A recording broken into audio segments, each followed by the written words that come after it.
In digital Marathi, जनतेच्या हक्काचं व्यासपीठ। उल्हासनगरच्या महारळ गावात एका घराची भिंत कोसळल्याची घटना घडली आहे। सुदैवाने या घटनेत कुणालाही इजा झालेली नसली तरी घराचं मात्र मोठं नुकसान झालं आहे। उल्हासनगरच्या महारळ गावात निलेश देहरकर हे वास्तव्याला असून मागील 2 ते 3 दिवसांपासून सुरू असलेल्या मुसळधार पावसामुळे त्यांच्या घराची भिंत शनिवारी सायंकाळच्या सुमारास कोसळली। देहरकर यांचं घर उंचावर असल्यामुळे ही भिंत त्यांच्या घराच्या खाली असलेल्या दुसऱ्या घराच्या अंगणात कोसळली। सुदैवाने या घटनेत दोन्ही घरातील कुणालाही इजा झाली नाही, मात्र या देहरकर यांच्या घराचं मोठं नुकसान झालं। तर दुसऱ्या घराच्या अंगणात उभ्या असलेल्या एका रिक्षाचं देखील भिंत पडल्यामुळे नुकसान झालं। या घटनेनंतर ग्रामपंचायत सदस्य आणि ग्रामस्थांनी तातडीने घटनास्थळी धाव घेत मदत कार्य सुरू केलं। सध्या महसूल विभागाकडून या ठिकाणी पंचनामा करण्यात आला असून लवकरात लवकर शासकीय मदत मिळावी यासाठी ग्रामपंचायतीकडून पाठपुरावा सुरू असल्याची माहिती सरपंच योगेश देशमुख यांनी दिली आहे। इथे एक निलेश देहरकर म्हणून त्यांचं घर आहे वरती, आणि ते आता 2-3 दिवसाचा अतिवृष्टीचा पाऊस पडला त्यामुळे ती माती थोडी घसरून आणि ती त्यांचा किचनचा भाग, त्यांच्या घराच्या मागच्या साईडचा किचनचा भाग ही भिंत कोसळून या आमचे सुनील सर चौधरी त्यांच्या अंगण्यामध्ये ती भिंत पडली पूर्ण।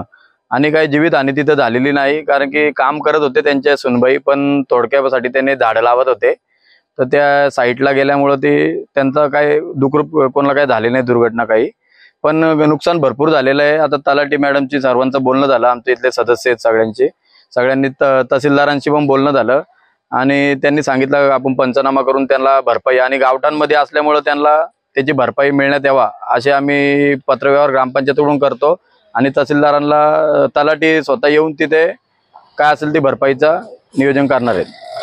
अंदाजे निलेश देहरकर यांचं हे राहतं घर आहे आणि अतिवृष्टीमुळे खालचा भाग जो खचला व त्यामुळे त्यांचं पूर्ण अर्ध घर, त्याच्यामध्ये जवळजवळ किचन आणि बेडरूमचा भाग हा पूर्णपणे कोसळला, त्याच्यामुळे त्यांचं अतोनात नुकसान झालं। त्याचबरोबर हे घर ज्या अंगणामध्ये कोसळलं त्या कोसळल्यानंतर सुनील चौधरी नावाचे आमचे एक व्यक्ती आहेत, त्यांच्या रिक्षावरती कोसळलं आणि रिक्षाचं तर 100% नुकसान पूर्णपणे झालेलं आहे।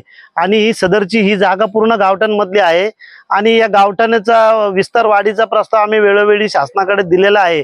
अशा प्रकारच्या दुर्घटना न व्हाव्या यासाठी विकास कामे इथे व्हायला पाहिजे, म्हणजे बिल्डिंग वगैरेचा प्रस्ताव करू शकतो, पण गावठाणचा प्रस्ताव प्रलंबित असल्यामुळे अशा प्रकारच्या दुर्घटना होतात।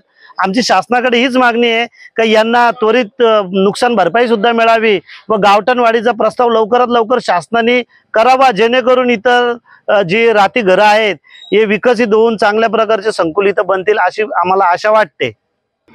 ग्रामपंचायतच्या वतीने वेळोवेळी अशा प्रकारचे सर्वे केलेले आहेत आणि अशा प्रकारचे जी बांधकामं आहेत का असं वाटतं का ती बांधकामं निष्कासित झालेली आहेत किंवा पडण्याअडकी आलेले आहेत, त्यांना ग्रामपंचायत वेळोवेळी सूचना देते, नोटीस सुद्धा काढलेल्या आहेत का सदरचे बांधकाम आपण आपापल्या खर्चात काढावा किंवा सदरचं घर खाली करून आम्ही ग्रामपंचायत स्वतः तोडण्यासाठी कार्यवाही करत आहोत किंवा त्यांना घरकुल मिळावं यासाठी सुद्धा आमचे प्रामाणिकपणे प्रयत्न आम्ही ग्रामपंचायत मार्फत करत आहोत।